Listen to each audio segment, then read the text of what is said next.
반도체 이야기를 하겠습니다.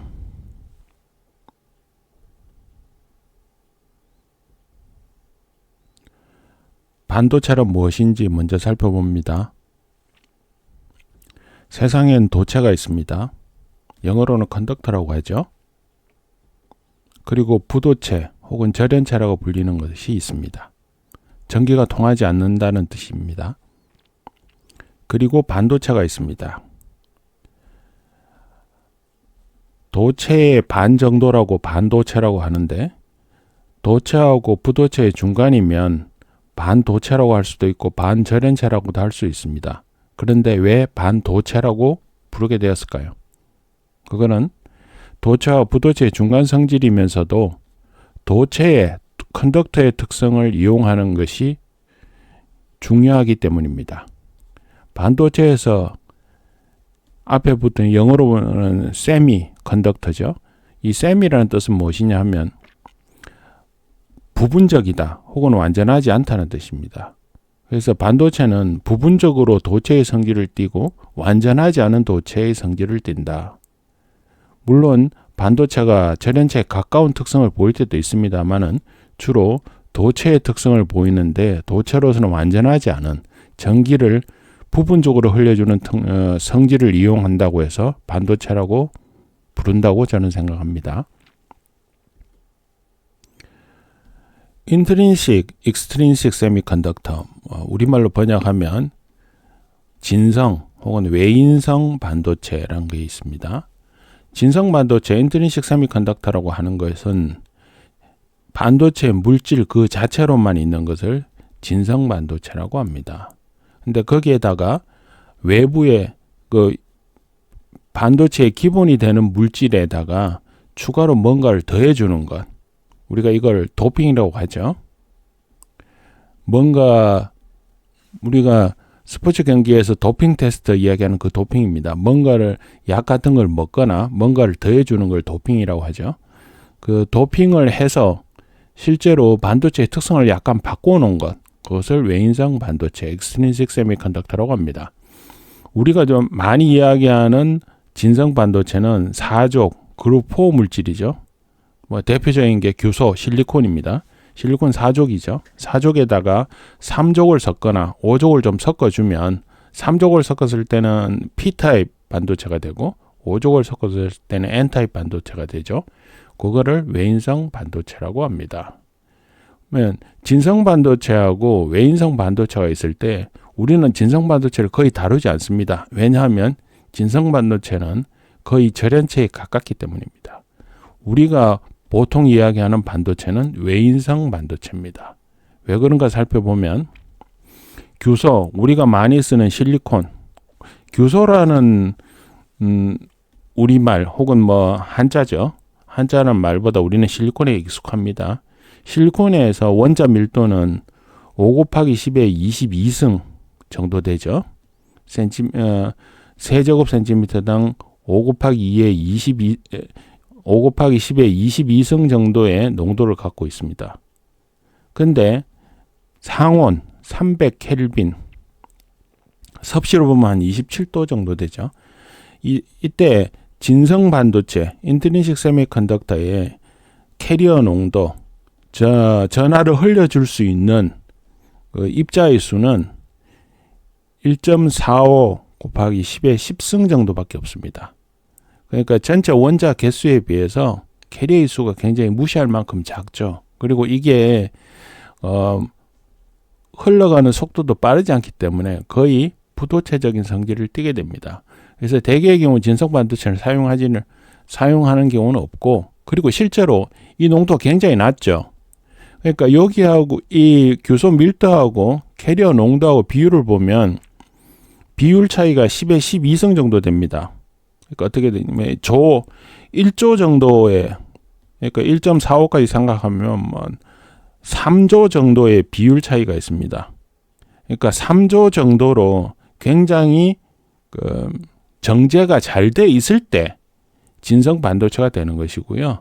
실제로 이 반도체 물질을 만들 때 정제를 그만큼 못하게 되면 우리가 원하지 않지만 이 반도체 물질 상태에서 처음 물질에서 다른 물질이 섞여 있습니다. 섞여 있기 때문에 진성 반도체를 이론적으로는 만들 수 있으나 실제 상황에서 만들기 굉장히 어렵고 뭔가 섞여 있습니다. 섞여 있기 때문에 외인성 반도체가 됩니다. 외인성 반도체가 앞에 예에서는 이 3족이나 5족을 섞는다고 했는데 실제로는 3족, 5족 말고 원래 원했던, 예를 들어 실리콘이면 실리콘 외에 어떤 물질이라도 들어가게 되면 그 자체로서 물질의 변성이 일어나기 때문에 외인성 반도체가 됩니다. 외인성 반도체가 되고 그 외인성 반도체에서 캐리어, 그러니까 전하를 흘려주는 입자가 존재를 하게 되고 그것은 진성 반도체의 인트린식 캐리어 덴시티보다 더 많습니다. 그래서 기본적으로 외인성 반도체가 되게 됩니다. 외인성 반도체는 N형과 P형이 있습니다. P형과 N형 있는데 P형과 N형이 뭔지 살펴봅니다. 앞서서 명확하게 설명을 안 했지만 캐리어라는 이야기를 썼었습니다. 캐리어 우리가 많이 캐리어라는 거면 익숙하죠. 생활에서 물건 나를 때 쓰는 캐리어라고 합니다. 그래서 옛날 1980년대에 한국 물리학회 같은 데서는 이 캐리어가 영어니까 좀 순화해서 우리말로 나르게라는 표현을 쓰자는 운동도 있었는데 실제로 나르게라는 표현은 수업 시간에 잠깐 듣고 마는, 실제로 잘 안 쓰죠. 그리고 이 캐리어는 반도체에서는 그냥 캐리어로 그냥 쓰고요. 나르게라 쓰는 사람 별로 없습니다. 근데 이 캐리어가 전파 쪽에서도 쓰이죠. 통신 쪽에 쓰일 때 캐리어는 캐리어 웨이브라고 해서 우리 그때는 반송파라고 번역을 합니다. 뭔가를 옮겨주는 거죠. 그 옮겨줄 때 실어 나가는, 우리가 마트 같은 데에서 물건을 올려놓고 물건을 실어 나를 때 쓰는 거 캐리어죠. 그러니까 뭔가를 옮겨줄 때 쓰는 보조 도구, 그런 개념이죠. 캐리어는 또 단 한편으로는 자동차 같은 것도 캐리어라고 합니다. 뭐 예를 들어 저가 항공사 그럴 때는 그 로코스트 캐리어 이렇게도 볼 수 있죠. 저비용 항공사. 이때 캐리어는 승객이나 화물을 옮겨주는 수단이 되는 거죠. 어쨌든 반도체에서 이야기하는 캐리어는 전기를 옮겨주는 입자가 됩니다. 그래서 그 종류에는 전공, 요즘은 또 양공이라고 부르는 사람들도 있던데 제가 학교 다닐 때는 전공이라고 배웠습니다. 있어요. 정은 발을 정자죠. 발을 정자라서 플러스, 포지티브, 공은 구멍공자입니다. 그러니까 플러스 전하를 띤 공이다, 구멍이다. 영어로 홀이죠. 영어는 간단하게 홀이라고 합니다. 그래서 이거 홀을 단순하게 번역하면 공이 되는데 플러스라는 걸 강조하기 위해서 전공이라 부르기도 하고 양공이라도 또 부르기도 합니다. 그 다음에 마이너스 전하를 옮겨주는 것은 전자, 일렉트론이죠. 일렉트론, 전자라고 합니다.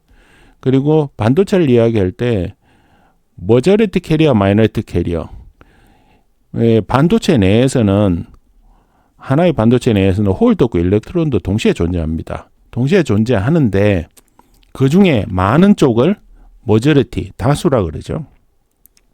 적은 쪽을 마이너리티, 소수. 그래서 다수 캐리어, 소수 캐리어라는 표현이 있습니다. 그래서 이 반도체는 앞에 P형, N형 이야기를 해야 되는데 P형, N형이라고 할 때는 다수를 기준으로 해서 다수가 전공이냐 전자냐에 따라서 P형, N형을 이야기를 합니다. 그래서 P형, N형 반도체를 보면 P형 반도체는 다수 캐리어가 전공입니다. 그래서 전공은 플러스 전하, 포지티브 전하를 띠고 있죠. 그래서 그 포지티브에서 P를 따와서 P형이라고 그러고요.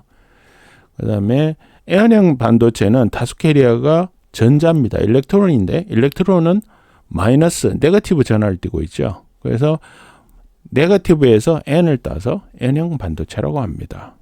아주 간단하게 표현할 때는 이렇게 그림을 표현하죠. P형 반도체는 예를 들어 실리콘에다가 3족, 예를 들어 붕소, 보론 같은 거를 도핑을 하면 홀이 생긴다. 원자역 주변에. 그래서 그때 홀이 생겼고 이 홀은 플러스를 띠기 때문에 P타입 실리콘이라고 하고 실리콘에다가 예를 들어